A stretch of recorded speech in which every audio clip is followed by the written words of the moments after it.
পড়ছি। আসসালামু আলাইকুম রাসেল ভাই ও ডিয়ার লিসেনার্স, আশা করি সবাই ভালো আছেন আর ভালোর দলে আছেন। আমি মোহাম্মদ সাবিত আলম বলছি ময়মনসিংহ বিভাগ থেকে।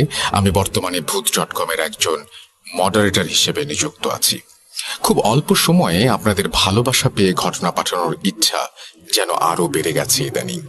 তাই আজ আমি আপনাদের সাথে গ্রামের ক্লিনিকে সদ্য জয়েনকৃত একজন ডাক্তারের কাছ থেকে শোনা ঘটনা শেয়ার করব।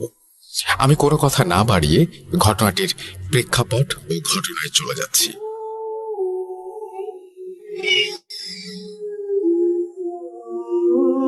2019 সাল। বাসা থেকে বেশি দূর না হবার কারণে বাসায় কিছু না জানিয়ে সেদিন হাওয়া বদলের জন্য আমার এক বন্ধু জনিকে সাথে নিয়ে আমরা রওনা হই জামালপুরের কোনো একটি গ্রামের উদ্দেশ্যে। আমার আর জনির নানু ও দাদু বাড়ি জামালপুর হওয়ায় আমরা সেখানে বছরে 1-2 বার ঘুরতে বা কোনো কারণ ছাড়াই চলে যেতাম। সেদিন আমি আর জনি গ্রামের একটি চায়ের দোকানে বসে চা খাচ্ছিলাম। মেইন রোড, আর প্রায় দুপুর হয়ে যাচ্ছে এমন সময় এক যুবক বয়সী লোক এসে সেই চায়ের স্টলে উপস্থিত হলেন। জনি তাকে দেখে কিছুটা পরিচিত বলে মনে করে, কিন্তু মনের ভুল ভেবে সে আমার সাথে কথা বলতে বলতে 2টা চায়ের অর্ডার করলো। চা খেতে খেতে জনি বারবার লোকটার দিকে তাকাচ্ছিল, আর এবার সে নিজেকে আর ধরে রাখতে না পেরে সেই লোকটিকে তার নাম জিজ্ঞাসা করে। লোকটি তার নাম বলে জনিকে চিনতে পারলেন, আর আমাদের কাছে এসে বসে উনিও একটি চায়ের অর্ডার করলেন। জনিদের সাথে পারিবারিকভাবেই নাকি উনি পরিচিত ছিলেন। কিছুক্ষণ কথা বলার পর আমরা জানতে পারলাম উনি এই গ্রামের একটি ক্লিনিকে কর্মরত একজন চিকিৎসক। ওনার নাম আবরার। চা চলে এলে বেশি একটা কথা না বলে আবরার সাহেব একেবারে চুপচাপ বসেই চা খাচ্ছিলেন, আর হঠাৎ এদিক ওদিক তাকাচ্ছিলেন। ওনাকে দেখে মনে হচ্ছিল উনি মনে হয় খুব অস্থির আর অস্বস্তি বোধ করছিলেন। কিছুক্ষণ চা খাওয়ার পরে উনি আমার বন্ধুকে জিজ্ঞেস করলেন আমরা আজই শহরে ফিরে যাব কিনা। ওনার প্রশ্নে কেমন যেন ভয়ের একটা ছাপ জড়িত ছিল, যা আমরা দুজনেই বুঝতে পারছিলাম। হঠাৎ চায়ের দোকানে চা বিক্রেতা আবরার সাহেবকে বলে বসলেন, ডাক্তার সাহেব, আজকেই চইলা যান, আর থাইকেন না এখানে, জান বাঁচানি ফরজ। চা বিক্রেতার এমন কথা শুনে আমি আর আমার বন্ধু জনি কিছুটা অবাক হয়ে আবরার সাহেব আর চায়ের দোকানদারকে জিজ্ঞাসা করলাম কি হয়েছে, আর কেনই বা দোকানদার ওনাকে এই কথা বললেন। কিন্তু উনি কিছুতেই কিছু বলতে রাজি হচ্ছিলেন না। শেষমেশ আমাদের অনেক জোরাজুরিতে চা বিক্রেতা আবরার সাহেবকে ঘটনাটি আমাদের কাছে বলতে বললে আবরার সাহেব রাজি হয়ে যান, আর উনি যেভাবে ঘটনাটি বলেছিলেন আমি ঠিক সেভাবেই উপস্থাপন করছি। ঘটনাটির অনিচ্ছাকৃত ভুল ত্রুটির জন্য আপনাদের কাছে ক্ষমা চেয়ে নিচ্ছি। আমার নাম আবরার। আমি পেশায় একজন চিকিৎসক। সদ্য প্রথম ধাপে ডাক্তারি পড়া শেষ করে বাকি 5 জন চিকিৎসকের মতো বড় ডিগ্রি অর্জনের আকাঙ্ক্ষা আমারও ছিল, কিন্তু পারিবারিক সমস্যা ও আর্থিক অনটনের জন্য আমাকে নিজের খরচ চালাতে চাকরির পথ বেছে নিতে হয়। অবশেষে আমি এই গ্রামের ক্লিনিকে একটি মোটামুটি ভালো চাকরিও পেয়ে যাই আল্লাহর রহমতে। ভেবেছিলাম ভালোই হয়েছে, এদিকে গ্রামে খুব বেশি পেশেন্ট আসে না, তাই আরামে চাকরি করে হায়ার স্টাডিজের কথাও ভাবা যাবে, আর পরিবারকেও হেল্প করা হবে ভেবে আমি আর কোনো কিছু না ভেবে চাকরিটা নিয়ে নেই। জয়নিং এর আগের মাসে আমি আমার 27তম জন্মদিন পালন করে চাকরির জন্য গ্রামের উদ্দেশ্যে বেরিয়ে পড়ি। জয়েন করার 6-7 মাস সবকিছু আমার আশানুরূপ ছিল, কিন্তু আমার অতীতে থাকা একটি কালো ছায়া কিভাবে আমার জীবন দুর্বিষহ করে তুলেছে তোমরা জানতে চাও? থাক, আমি আর তোমাদের কিছু বলবো না। এতটুকু বলে আবরার সাহেব কি যেন ভেবে আমাদের আর কিছু বলতে চাইলেন না, কিন্তু আমরা ঘটনাটি না শুনে যেন শান্তি পাচ্ছিলাম না একেবারেই। তাই ওনাকে কমফোর্টেবল ফিল করানোর জন্য আমি আমার জীবনে ঘটে যাওয়া ঘটনাগুলি ওনাকে বললাম। উনি কিছুটা অস্বস্তি নিয়ে এই ঘটনাটি সম্পূর্ণ বলতে রাজি হয়ে আরো 1 কাপ চা নিয়ে কথা বলা শুরু করলেন। জয়েনিং এর 6-7 মাসের মাঝে আমি জ্বর, মাথা ব্যথা, হাত ভাঙা এবং আরো কিছু সমস্যার চিকিৎসা করেছি, কিন্তু হঠাৎ এমন এক সময় এলো যে আমি কিছু বুঝে ওঠার আগেই আমাকে গ্রাস করে নিল। আমি একদিন প্রায় সন্ধ্যায় অর্থাৎ মাগরিবের আজানের কিছুটা আগে ক্লিনিকে অলস সময়ে বসেছিলাম, আর তখনই এক বৃদ্ধা মহিলা আমার কাছে এসে আমাকে তার সাথে যেতে বলে ফুঁপিয়ে ফুঁপিয়ে কাঁদতে লাগলেন। কি সমস্যা জিজ্ঞেস করতেই বৃদ্ধা সজোরে কেঁদে উঠলেন। মনে মনে ভাবলাম, কি মুশকিল, ওনাকে সামলাবো নাকি ওনার সমস্যা শুনবো। ভাবতে ভাবতে বৃদ্ধাকে সান্ত্বনা দিয়ে টেবিলে রাখা পানি খাইয়ে আবার জিজ্ঞেস করলাম, কি হয়েছে? বৃদ্ধা বললেন, ওনার নাতিটা নাকি খুব অসুস্থ, 4 দিন যাবৎ সে কিছু খাচ্ছে না, এমনকি পানি পর্যন্ত পান করেনি। ওনার কথা শুনে আমি বললাম, আমি সন্ধ্যায় গ্রামে ফিরে ওনার বাসায় যাব। উনি আমাকে ওনার বাসার ঠিকানা বলে চলে গেলেন। আমি তৎক্ষণাৎ যাইনি, কারণ তখন মহিলার সাথে গেলে আমাকে আবার অনেকটা পথ ক্লিনিকে ফেরার জন্য পাড়ি দিতে হতো। ভেবেছিলাম রাতের দিকে একেবারে বাসায় ফেরার পথে মহিলার বাসা হয়ে তারপর ফিরব, কিন্তু বৃদ্ধার অবস্থা দেখে খুব মায়া লাগার কারণে আমি আমার জিনিসপত্র নিয়ে ক্লিনিক থেকে বের হয়ে যাই। একটু হাঁটতেই দেখি সেই বৃদ্ধা হেঁটে যাচ্ছেন গ্রামের দিকে। আমি ওনাকে ডাক দিলাম, চাচি, ও চাচি, দাঁড়ান, আমি যাব আপনার সাথে। উনি খুশি হয়ে আমার সাথে হাঁটতে লাগলেন। রাস্তায় হাঁটতে হাঁটতে আমি ওনাকে ওনার নাতির কথা জিজ্ঞেস করলে উনি শুধু কেঁদেই যাচ্ছিলেন। বিধায় আমি মোটামুটি ভালোই বিরক্ত হয়ে ওনাকে আর কিচ্ছু জিজ্ঞেস করিনি। প্রায় 35 মিনিট হাঁটার পরে আমরা একটি বাসার সামনে এসে উপস্থিত হলাম। গ্রামাঞ্চল হলেও এখানে অনেক পাকা বাড়ি তৈরি হয়েছে। ওনাদের বাড়িটিও ছিল একতলা পাকা বাড়ি, কিন্তু টিন শেডের। উনি আমাকে ভেতরে নিয়ে একটি চেয়ারে বসালেন। আমি যে ঘরে বসলাম সেখানে ঘরের দরজার ঠিক বামে একটি বিছানা, আর ডান পাশে কিছু চাল রাখার ড্রাম আর একটি পুরাতন শোকেস ছিল। সেই শোকেসের সামনে চেয়ার দিয়ে উনি আমাকে বসিয়ে আমার জন্য ভেতর থেকে পায়েস নিয়ে এলেন আর খেতে দিলেন। আমি ওনাকে বললাম, চাচি, আগে আপনার নাতিকে দেখি, তারপর না হয় খাবো। উনি আমার দিকে কিছুটা রেগে গিয়ে তাকালেন এবং বললেন, তোমাকে খাইতে দিছি, আগে খেয়ে নাও। এই কথা শুনে আমি কিছুটা বিরক্ত হয়ে বললাম, দেখেন চাচি, আমার এত সময় নেই। আপনার নাতিকে দেখে আমার আবারও ক্লিনিকে ফেরা লাগবে, তাই আপনার নাতিকে দেখা যায় এখন। উনি আমাকে সামনে আগাতে ইশারা করে সামনের পর্দা দেয়া একটি ঘরে চলে গেলেন, আর ওনাকে অনুসরণ করে আমিও সেই ঘরে প্রবেশ করলাম। ঘরটি ছিল মোটামুটি অন্ধকার। গ্রামে তখন পল্লী বিদ্যুৎ পৌঁছালেও সন্ধ্যার পরে বিদ্যুৎ একেবারেই থাকতো না, তাই ঘরে ঘরে হ্যারিকেন, কুপিবাতি বা মোমবাতি ব্যবহার করা হতো। সেই ঘরের পর্দা সরিয়ে আমি দেখলাম ঘরের মাঝখানে একটা বড় বিছানা, যার উপর মশারি টানানো ছিল, আর একটু সামনে ডান দিকে টুলের ওপর একটি কুপিবাতি চলছে। আর মশারিটার জন্য যেন রুমে আরো বেশি অন্ধকার অন্ধকার একটা ভাব তৈরি হয়েছে। আমাকে মহিলা বিছানার পাশে দাঁড় করিয়ে রেখে মশারিটি তুলে একটু সাইডে সরিয়ে আমাকে বসতে বললেন। আমি ওনার নাতিকে দেখার জন্য তার হাতটা ধরার আগে আমার মোবাইলের টর্চ জ্বালানোর কথা ভাবলাম, কারণ রুমটা এত বেশি অন্ধকার লাগছিল যে রোগী দেখা সম্ভব ছিল না। ভাবনা অনুযায়ী টর্চ জ্বালিয়ে ওনার নাতির হাতের পালস চেক করার জন্য হাত ধরে ছেলেটার চেহারার দিকে তাকাই, আর দেখতে পাই যে ছেলেটি আমায় দেখে হাসছে। কিন্তু ছেলেটার চেহারা দেখে আমি 2 হাত দূরে ছিটকে পড়ে যাই। আপনারা হয়তো ভেবেছেন যে কোনো ভৌতিক চেহারা ছিল বিধায় ছেলেটাকে দেখে আমি ছিটকে পড়ে গিয়েছিলাম বা ভয় পেয়েছিলাম, কিন্তু আসলে তা নয়। আসলে তার চেহারাটা ছিল অবিকল, আমারই মতো। আমার মনে হচ্ছিল আমি যেন আমার দিকে তাকিয়ে হাসছি। এই দৃশ্য দেখে আমি মহিলার দিকে তাকিয়ে দেখলাম তার চেহারাটা কেমন যেন সাদাটে হয়ে গেছে, আর তার মুখ দিয়ে লালা ঝরছে। মহিলাটি তাকিয়ে এমন সময় বিছানায় থাকা ছেলেটি আমার বাম হাত চেপে ধরে আমাকে বলে, কথা বলিস না, আয় আয়, ও তোকে ডাকছে, ও আসছে, ও আসছে, দেখতে পাচ্ছিস, ও আসছে।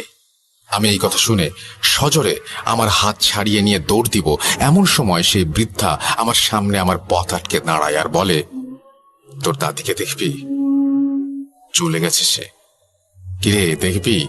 তোকে দেখতেই হবে, দেখ দেখ, আরে দেখ না ছেলে। এই বলে সে আমার হাত ছেড়ে 2 হাত উঁচু করে আমার সামনে দাঁড়িয়ে যায়, আর নিমিষে আমি দেখি আমার থেকে একটু দূরে সরে যাচ্ছে, আর তার চেহারা থেকে পোকা গড়িয়ে পড়ছিল, আর গলায় দড়ি পেঁচানো ছিল। জিভটা যেন বেরিয়ে আসছে, চোখ দুটো যেন কুঠুরি ফেটে বের হয়ে আসবে। এমন দৃশ্য দেখে আমি অজ্ঞান হয়ে যাই, এবং জ্ঞান ফিরলে দেখি আমি বাসায় আমার বিছানায় শুয়ে আমার পাশে ক্লিনিকের একজন স্টাফ বসেছিল, আর আমার বিছানার পাশে গ্রামের কয়েকজন লোক দাঁড়িয়েছিল। ক্লিনিকের স্টাফের নাম ছিল আলমগীর। আমি জ্ঞান ফিরে রাতের ঘটনার কথা মনে পড়তে লাফিয়ে উঠলাম, আর আলমগীরকে সব ঘটনা বলতে গিয়েও বলতে পারলাম না, কারণ আমার মুখ দিয়ে কোনো আওয়াজ তখন বের হচ্ছিল না। এটা যে কতটা যন্ত্রণা সেটা যার হয় সে ছাড়া কেউ বুঝতে পারবে না। আলমগীর আমাকে সান্ত্বনা দিয়ে পানি খাইয়ে আমাকে কিছুটা স্বাভাবিক করে তোলে, আর আমি তখন কিছুটা কথা বলার মতো অবস্থায় চলে এলে সবাই আমাকে জিজ্ঞাসা করে আমি পূর্ব পাড়ার বাঁশঝাড়ের নিচে কেন পড়েছিলাম, আর সেখানে কেন আর কিভাবে আমি এলাম সেই রাতের বেলা। আমি মনে মনে ভাবলাম, কি আমি বাঁশঝাড়ের মাঝে পড়েছিলাম, কিন্তু আমি তো ওই মহিলার বাসায় ছিলাম। এসব ভাবতে ভাবতে ওনাদের ছুড়ে দেওয়া প্রশ্নে আমি অস্থির হয়ে পড়ি, আর আমি ওনাদের কাছ থেকে সেই বরন্ত সন্ধ্যায় আসা সেই বৃদ্ধা আর তার নাতনির কথা বলি। আমার কথা শুনে ওনারা আর চোখে আমার দিকে তাকালেন, আর ওনাদের মাঝে একজন বলে উঠলেন, কি কন ডাক্তার সাহেব, ওইখানে তো বাঁশের জঙ্গল ছাড়া কিছু নাই, ওইখানে মানুষ যায় না তো, একটা মাটির ভিটা আছে, পরে সবাই গ্রাম সাইডা চইলা গেছে। এই কথা শুনে আমি যেন আকাশ থেকে পড়লাম, আর মনে মনে ভাবতে লাগলাম যে কি হচ্ছে আমার সাথে। আজকে সন্ধ্যা থেকে বিজ্ঞানের ছাত্র আর মূলত ডাক্তার হবার ফলে আমি এসব বিষয় কোনোদিন বিলিভ করতাম না, কিন্তু সন্ধ্যায় তাহলে কি হলো আমার সাথে? আমি নিজেকে এর সায়েন্টিফিক ব্যাখ্যা দিতে লাগলাম নানানভাবে, কিন্তু একটা সমস্যা রয়েই যাচ্ছে, আমি কিভাবে বাঁশ ঝাড়ের ভেতরে গেলাম? আর যদি কিছু বা নাই দেখি তাহলে অজ্ঞান হলাম কেন? আমি একজন ডাক্তার, আমি যথেষ্ট স্বাস্থ্য সচেতন আর সুস্থ, আর আমার মানসিকভাবেও আমি অনেক শক্ত, কিন্তু এত কিছুর পরেও আমি নিজেকে কোনো সায়েন্টিফিক ব্যাখ্যা দিতে পারিনি। সেদিন রাতের বেলা গ্রামের লোকেরা যাবার পর আমি আলমগীরকে রাতে আমার সাথে থাকতে বলি, কারণ আমি অনেক ভয় পাচ্ছিলাম। আমার কথায় আলমগীর রাজি হয়ে যায়। গ্রামের মানুষরা খুবই ভালো বিধায় ওনারা আমার আর আলমগীরের খাবারের ব্যবস্থা করে দেন সেদিন রাতে। রাতের বেলা খাবার শেষ করে আমি আর আলমগীর ঘুমানোর জন্য শুয়ে পড়লাম। প্রতিদিন বাড়ি ফেরার আগে কয়েল কিনে আনতাম যেন মশা কামড়াতে না পারে। সেদিন আর আনা হয়নি ভেবে আমি আমার সুটকেস থেকে মশারি বের করে চারপাশে দড়ি লাগিয়ে বিছানার উপর মশারি টানিয়ে দিলাম আর ঘুমাবো বলে শুয়ে পড়লাম। কিছুক্ষণ পর আমার প্রচন্ড শীত লাগতে শুরু করলো, আর আলমগীরকে ডাকতে লাগলাম। কিছুক্ষণ ডাকার পর আলমগীর উঠে আমার গায়ে হাত দিয়ে বলে, ইয়াল্লাহ স্যার, আপনার শরীর তো পুড়ে যাচ্ছে, আপনার ঘরে ওষুধ নাই? আমি আলমগীরকে বলি, পাশের ঘরের আলমারির ওপরে ওষুধের বাক্স রাখা আছে। ওষুধের বাক্স আনতে আলমগীর চলে গেলে আমি তার জন্য অপেক্ষা করতে লাগলাম। 1 মিনিটের ভেতর আলমগীর এসে আমাকে ওষুধ খাওয়ানোর জন্য পানির গ্লাস এনে আমার পাশে বিছানায় বসে মশারি একটু সাইডে সরিয়ে যেই আমাকে ওষুধ দিতে যাবে, আমি তৎক্ষণাৎ আমার জীবনের সব থেকে বড় একটি ধাক্কা খাই। আমি দেখলাম আমি নিজেই ওষুধ আর পানির গ্লাস হাতে নিয়ে বিছানার পাশে বসে আছি। এটা দেখে আমি জোরে চিৎকার দিতে চেষ্টা করেও পারি না, কারণ আমার তখন প্রচন্ড জ্বর, তাই শক্তি ছিল না। আমি জোরে চিৎকার দিতে চেষ্টা করেও পারিনি। কিন্তু হ্যারিকেনের আলোতে আমি স্পষ্ট দেখতে পাচ্ছিলাম যে আমার মতো দেখতে সেই জিনিসটি আমার মুখের কাছে টিনের গ্লাসে করে আনা পানি আমার মুখের কাছে এনে আমার গাল হাত দিয়ে জোরে চাপ দিয়ে আমাকে সেই পানি খাওয়াবার চেষ্টা করছিল। আর কিছুটা পানি আমার মুখে সে দিয়েও দেয়। আমার দম আটকে যাচ্ছিল। গলায় পানি পড়ে যাওয়ার ফলে আমি দম নেবার জন্য কিছুটা পানি গিলে ফেলি আর বিছানা থেকে উঠে বসার চেষ্টা করি।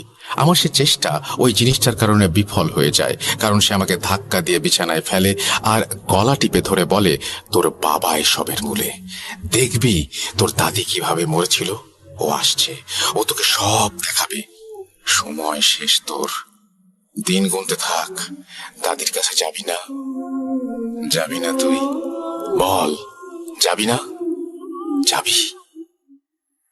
আমি কিন্তু তোর মাথা নেব আগেই বলে রাখছি। এই বলে সে গলা ছেড়ে দেয়। এরপর আবার আমি অজ্ঞান হয়ে যাই।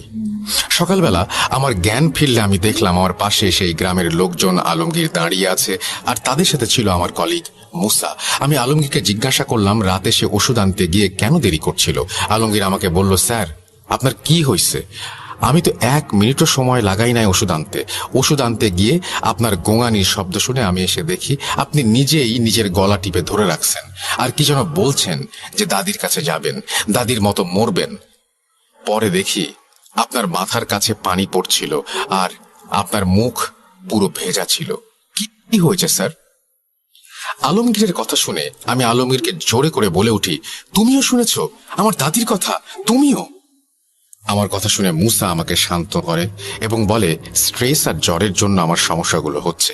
কিন্তু আমার মনে প্রশ্ন থেকেই যায় যে আলমগীরও তো আমার দাদির কথা শুনলো, তাহলে আমি ভুল কিভাবে ভাবছি আর আমার দাদিরই বা কি ঘটনা? এরপর মুসা প্রাইমারি ভাবে আমাকে চেক করে এবং বলে আমি যথেষ্ট সুস্থ, রাতের জ্বরটাও তখন আর ছিল না, কিন্তু আমার গলায় আমারই আঙুলের ছাপ স্পষ্ট। মুসার কথা শুনে আমি আরো ঘাবড়ে যাই, কারণ আমি যদি সুস্থই হই তবে আমি কেন ভুলভাল দেখব? আর ডাক্তারি পড়ার সময় কত কিছু দেখেছি, অ্যানাটমি, লাশ, কিন্তু ভয় তো পাইনি আর ভুলভাল ভাবনাও আসেনি। তাহলে এখন হচ্ছেটা কি? এইসব এত জলদি আমার সাথে হয়ে যায়, আমি কিছু বুঝে উঠতে পারছিলাম না, আর অনেকটাই মানসিকভাবে দুর্বল হয়ে পড়ি। মুসা আর আলমগীর আমাকে রেখে ক্লিনিকে যাবার জন্য পা বাড়াতে গেলে আমিও তাদের সাথে ক্লিনিকে যাব বলে জানাই। আর আমি এক মুহূর্ত এখানে থাকতে চাচ্ছিলাম না। ওদের অনেক বারণ করার পরেও আমি ওদের ক্লিনিকে চলে যাই। ক্লিনিকে গিয়ে আমি আমার চেম্বারে বসে আমার মাকে একটা ফোন দিয়ে সব ঘটনা জানাই। আর আমার মা আমার কথা শুনে আমাকে জিজ্ঞেস করেন আমার কোমরে বাঁধা তাবিজটা আছে কিনা।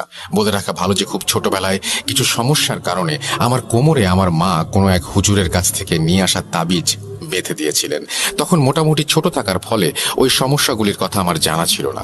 আমার মা আমাকে তাবিজের কথা জিজ্ঞেস করলে আমি আমার কোমরে হাত দিয়ে দেখি আমার কোমরে কোনো তাবিজ বা সুতা কিছুই ছিল না। আমার তখন মনে হলো বেশ কিছুদিন আগে গোসল করার সময় তাবিজের সুতা অনেক দিন কোমরে থাকার ফলে নষ্ট হয়ে ছিঁড়ে গিয়েছিল। তাই আমি সেই তাবিজ আর সুতো খুলে আমার বাথরুমের একপাশে রেখে দিয়েছিলাম, কিন্তু মনের ভুলে আর তাবিজটা পরাই হয়নি। আমি আমার মাকে এই কথা জানালে উনি আমাকে অনেক বকাঝকা করেন আর বলেন উনি আমার বাবাকে নিয়ে গ্রামে আসবেন আজকেই। আমি আমার মাকে বলি যে ওনাদের আসার দরকার নেই, আমিই বাড়ি যাব। কিন্তু আমার মা আমাকে বলেন খবরদার আমি যেন একবারও আসার কথা ভুলেও চিন্তা না করি। এই বলে আমার মা ফোন কেটে দেন। মায়ের কথা শেষ করে আমি ভাবছিলাম যে মা এভাবে রিয়্যাক্ট করলেন কেন, কেনই বা এই তাবিজ এত জরুরি, আমি যেতে চাইলে এত কড়া ভাষায় মানাই বা কেন করবেন। এসব ভাবতে ভাবতে চেয়ারে বসে আমি টেবিলে মাথা রেখে ঘুমিয়ে পড়ি। ঘুমের মধ্যে আমি একটা স্বপ্ন দেখলাম যে আমি তিনজন লোক একটা মরুভূমির মতো জায়গা দিয়ে হেঁটে যাচ্ছি। তারা আমার সামনে হাঁটছেন আর আমি পেছনে পেছনে। তাদের মাঝে দুইজন পুরুষ আর একজন মহিলা। হেঁটে হেঁটে কিছু দূর যাবার পর মরুভূমির মাঝে একটি জায়গায় গোল বৃত্তাকার একটি ছায়া দেখতে পেলাম আমরা। আমি স্বপ্নের মাঝেই ভাবছিলাম মরুভূমির মাঝে ছায়া কিভাবে আসতে পারে। হঠাৎ সেই তিনজন লোক পেছন ফিরে আমার দিকে তাকালেন আর একসাথে বলতে লাগলেন, আজ শুক্রবার, আমরা জুম্মার নামাজ পড়তে যাচ্ছি, কিন্তু তুমি এই ছায়ার ভেতরেই থাকবে, তুমি আর এগোতে পারবে না, তোমার সাথে আমাদের যাত্রা এখানেই শেষ।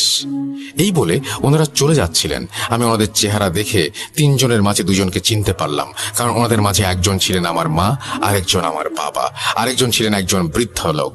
উনি আমাকে বললেন, বাবা আমার আর কিছুই করার নাই, আমাকে মাফ করে দিও, আল্লাহর দরবারে ক্ষমা চাইবো কিছু না করতে পারার জন্য। ওনার কথা শেষ করে চলে যাচ্ছিলেন আর আমি ওনাদের সাথে যেতে চাইলেও পারছিলাম না, কারণ আমার পা চলছিল না আর আমার মুখ থেকে কোনো আওয়াজ বের হচ্ছিল না। আমি চিৎকার করার চেষ্টা করতে লাগলাম সমস্ত শক্তি দিয়ে। হঠাৎ আমার ঘুম ভাঙলো ক্লিনিকের এক নার্সের ধাক্কায়। উনি আমাকে বললেন আমি নাকি ঘুমের মাঝে চিৎকার করছিলাম। আমি ঘুম থেকে উঠে দেখি প্রায় রাত হয়ে গেছে। আমি আমার মোবাইল ফোন হাতে নিয়ে দেখি আমার মোবাইলে 17টা মিসড কল আমার ফোনে ভাসছিল। আমি তড়িঘড়ি করে বাবাকে ফোন দেই আর আমার বাবা আমার উপর রাগ করে অনেক কথা শোনালেন আর এও বললেন ওনারা 30 মিনিটের মাঝে ক্লিনিকে পৌঁছে যাবেন। আমি অপেক্ষা করতে লাগলাম আর কিছুক্ষণ পর মা ও বাবা এলেন ক্লিনিকে। ওনাদের সাথে একজন বৃদ্ধ হুজুর ছিলেন। আমি হুজুরের চেহারা দেখে নিজেকে সামলাতে পারছিলাম না, কারণ সেই হুজুরের চেহারাটি ছিল আমার স্বপ্নে দেখা সেই তিনজন ব্যক্তির মাঝের তৃতীয় ব্যক্তির মতো। নিজেকে কিছুটা সামলে নিয়ে আমি হুজুরকে সালাম দিয়ে বলি যে ওনাকে আমি স্বপ্নে দেখেছি একটু আগে। উনি আমাকে জিজ্ঞাসা করলেন আমি ঠিক ঠিক কি দেখেছি স্বপ্নে। আমি ওনাকে আমার স্বপ্নের কথা বললে ওনার চেহারায় কেমন একটা কালো ছাপ পড়ে গেল। উনি কিছু না বলে আমার মা বাবার দিকে তাকিয়ে না বোধক মাথা নাড়লেন। আমার মা কাঁদো কাঁদো কণ্ঠে হুজুরকে বললেন আমার ছেলেকে বাঁচান হুজুর। আমার বাবা সব শুনছিলেন এতক্ষণ। হঠাৎ উনি আমার দিকে তাকিয়ে আমার গালে জোরে একটা চর বসিয়ে দিলেন, তুই তাবিজ কেন খুললি, তুই তাবিজ কেন খুললি? আর কয়েক বছর পর খুললে কি হতো? এই বলে আমার বাবা আমাকে জড়িয়ে ধরে কাঁদতে লাগলেন। আমার বাবার কান্না শুনে মুসা আমাদের দিকে এসে জিজ্ঞাসা করলো কি হয়েছে, কিন্তু ওকে আমরা কেউ কিছু বলতে পারলাম না। ও আমার বাবাকে সান্ত্বনা দিয়ে চলে যায়। এরপর আমরা বাসায় ফিরে যাই। বাসায় ফেরার এতটা পথে আমি আমার বাবা, মা এবং হুজুর কেউ একটা শব্দও বিনিময় করিনি। কিন্তু আমার কানের কাছে বারবার কিছু শব্দ ভেসে আসছিল। কিরে, সময় তো শেষ তোর, আমার কাছে আয়, দাদির মতো আয়, দাদির মতো আয়, দাদির মতো। এই বলে আস্তে আস্তে শব্দগুলো ক্ষীণ হয়ে আসছিল। আমি আমার বাবার দিকে তাকিয়ে জিজ্ঞাসা করলাম উনি আমাকে কিছু বলছিলেন কিনা। উনি আমার দিকে করুণ দৃষ্টিতে তাকিয়ে কেঁদেই যাচ্ছিলেন আর কেঁদেই যাচ্ছিলেন। আস্তে আস্তে আমরা বাড়ি ফিরে এলাম।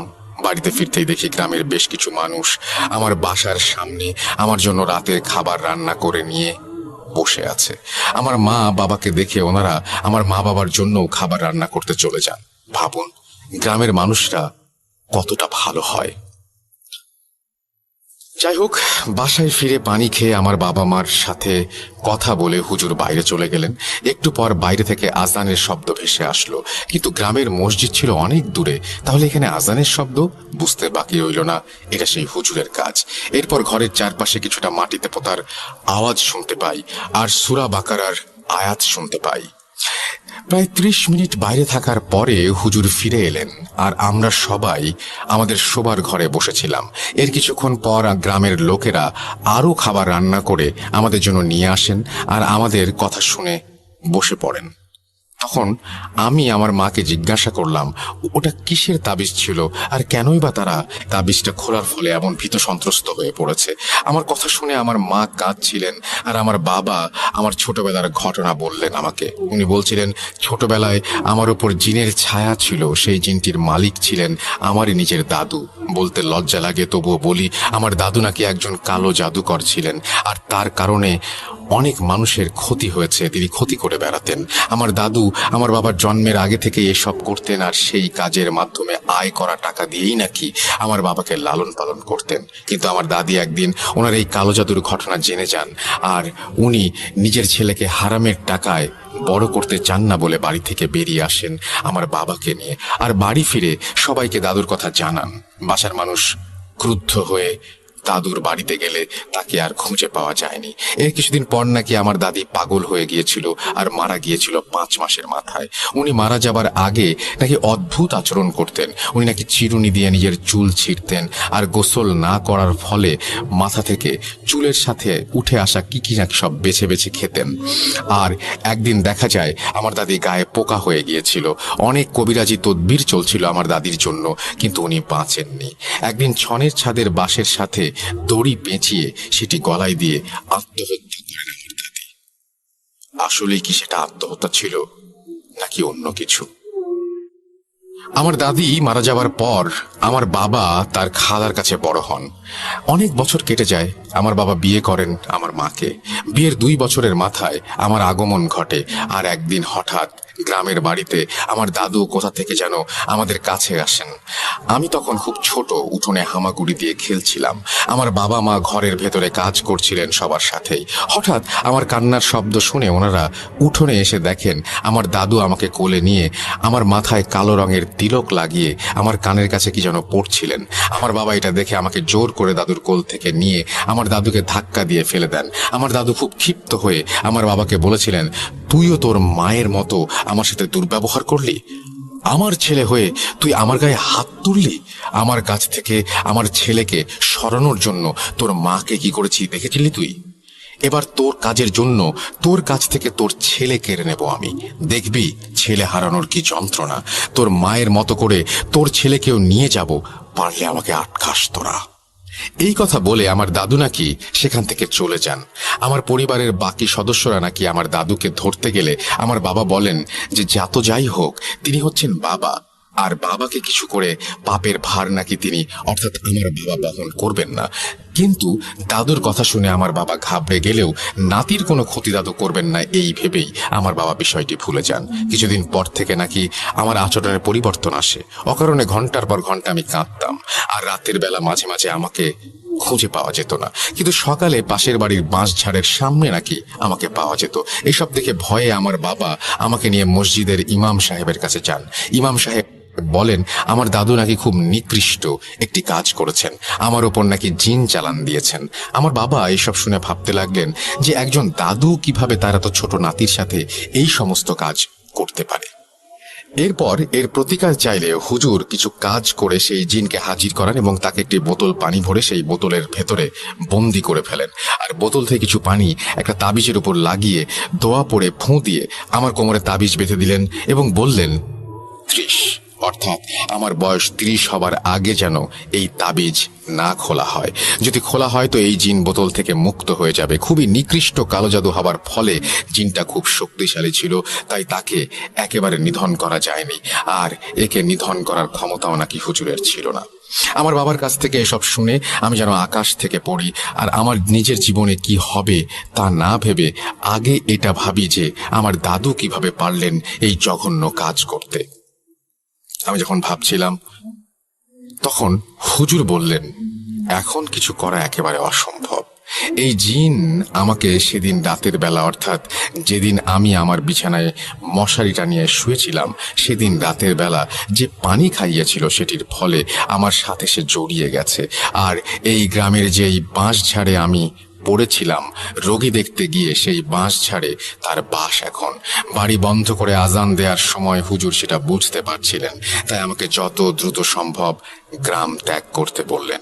সেদিন রাত্রে আমাদের কারো ঘুম হয়নি। আমি আমার ঘরে ঘুমানোর সময় আমার মা বাবা আমার ঘরে এসে কাঁদতে লাগলেন। হঠাৎ উনি কেন কাঁদছেন জিজ্ঞেস করতেই উনি বললেন ঘুমের মাঝে কেউ ওনাকে বলছিল খুব ক্ষীণ আর ফিস ফিস সুরে,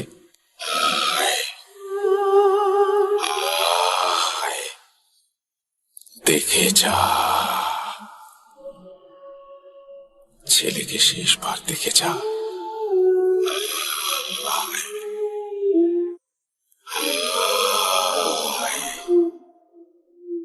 দেখে যা। এরপর আস্তে আস্তে ফিস ফিস আওয়াজ রাগান্বিত আওয়াজে পরিণত হয়। আমার কাছে বাধা দিবি? তোর ছেলের বাবাকে জিজ্ঞেস কর ওর মায়ের সাথে কি হয়েছিল, দেখে যা, আয়। এসব শুনে আমার মায়ের ঘুম ভাঙার পর উনি ঘরে এসে আমাকে সব বলেন আর অঝরে কাঁদতে থাকেন। এই বলে আবরার সাহেব দীর্ঘশ্বাস ফেলে আমাদের বললেন যে এখন ওনার মা বাবা বাড়িতে নাকি ওনার জিনিসপত্র গোছাচ্ছিলেন, সেখান থেকে চলে যাবেন বলে। আর উনি কাজের এক ফাঁকে দোকানে এসে বসছিলেন, কারণ ওনার মন বাড়িতে টিকছিল না। আবরার সাহেবের বাসায় নাকি সেই চায়ের দোকানের লোকটাও ছিল সেদিন রাতে। উনি আমাদের ঘটনাটি বলতে চাননি, কারণ একজন ডাক্তার হয়ে আমাদের মতো বিজ্ঞানমনা ব্যক্তিদের এই ঘটনা বললে আমরা যদি ওনাকে পাগল ভাবি। আর উনি ঘটনাটি মূল দোষী ওনার নিজের দাদু হওয়ায় ঘটনাটি বলতে অস্বস্তি বোধ করছিলেন। আবরার সাহেবের কথা শুনতে শুনতে কখন যে পরন্ত বিকেল হয়ে গিয়েছিল আমি আর জনি সেটা খেয়াল করতে পারিনি। আমাদের খেয়াল ফেরে আমার আম্মুর ফোন কলে। আমার আম্মু ফোন করে জিজ্ঞেস করেন যে আমি কোথায় আর বাসায় কেন আসছি না। আমি 2 ঘন্টার মধ্যে ফিরছি জানিয়ে ফোন রেখে দিয়ে সেখান থেকে জনিকে নিয়ে রওনা হয়ে যাই বাসার উদ্দেশ্যে। ফেরার আগে আবরার সাহেবকে আমি বা জনি কেউ কিছু বলতে পারিনি, কারণ আমরাও রীতিমতো ভয় পেয়ে গিয়েছিলাম এই লোমহর্ষক ঘটনাটি শুনে। এরপর আবরার সাহেবের মোবাইল নাম্বার নিয়ে আমি আর জনি চায়ের বিল পরিশোধ করে সেখান থেকে উঠে পড়ি। ফেরার সময় আবরার সাহেবের ভয় মাখা মুখ দেখে আমার খুব খারাপ লাগছিল। আমি একজন ব্ল্যাক ম্যাজিকের ভিকটিম, আমি জানি কেমন লাগে এই অনুভূতিগুলো। বাসায় ফেরার জন্য গাড়িতে উঠে আমি শুধু একটা কথাই ভাবছিলাম, কারণ নিজের আপন রক্ত কিভাবে এই কাজ করতে পারে, আর সে যদি হয় নিজেরই দাদু, কিভাবে পারে মানুষ এত নিষ্ঠুর হতে। বাসায় ফিরে আবরার সাহেবের সাথে এরপর কি হয়েছিল ভাবছিলাম আমরা। উনি কি পেরেছিলেন এই সমস্যা থেকে পরিত্রাণ পেতে? কি হয়েছিল ওনার সাথে? এখন কেমনই বা আছেন তিনি? ওনাকে আমরা ফোন করতে চাচ্ছিলাম, কিন্তু ফোন করে কি বলবো আর কি জিজ্ঞেস করব ভেবে না পাওয়ার কারণে কয়েকদিন আর ফোন করতে পারিনি, কারণ যার কষ্ট সেই বোঝে। ফোন দিয়ে খামোখা সেই কষ্ট বাড়াতে চাইনি, কিন্তু জানার আগ্রহ কিছুতেই ত্যাগ করতে না পারায় কিছুদিন পর আমি আর জনি আবরার সাহেবের ফোনে ফোন করেছিলাম, কিন্তু ওনার মোবাইল ফোন বন্ধ ছিল। এর মাঝে বহুবার ফোন করেও নাম্বার বন্ধ পেয়েছি। লাস্টবার যখন ফোন করেছিলাম একজন ভদ্রলোক ধরেছিলেন আর বলেছিলেন যে আবরার সাহেব নামে উনি কাউকে চেনেন না, আর এই সিমটি উনি কয়েক মাস আগে কাস্টমার সার্ভিস থেকে নিয়েছেন নতুন সিম হিসেবে। এরপর আর কখনো ওনার সাথে আমাদের কোনো যোগাযোগ হয়নি। জনিদের পরিবারের সাথে পরিচিত হবার কারণে আমি জনিকে বলেছিলাম যেন আবরার সাহেবের পরিবারের খোঁজ নেয় সে, কিন্তু সে আমাকে জানিয়েছিল অনেক চেষ্টা করেও তাদের পরিবারের কারো সাথে যোগাযোগ করা যায়নি। এই ছিল আজকের মতো ঘটনা। কিছু ঘটনার শেষ প্রান্তে আমরা কখনোই পৌঁছাতে পারি না। অমীমাংসিত কিছু জিনিস আমাদের এই জীবনে রয়েই যায়। এই যেমন জিন জাতি কেন মানুষের পেছনে লেগে থাকে এর কোনো এক্সপ্লেনেশন নেই। কালো জাদুই বা মানুষ কেন করে, কি লাভ আর অন্যের ক্ষতি করে, এর কোনো ব্যাখ্যা আছে? না, নেই। থাকলে সেটি আমার জানা নেই। কারো জানা থাকলে আমাকে জানাবেন। ধন্যবাদ সবাইকে ধৈর্য নিয়ে এতটা সময় আমাদের ঘটনাটি শোনার জন্য।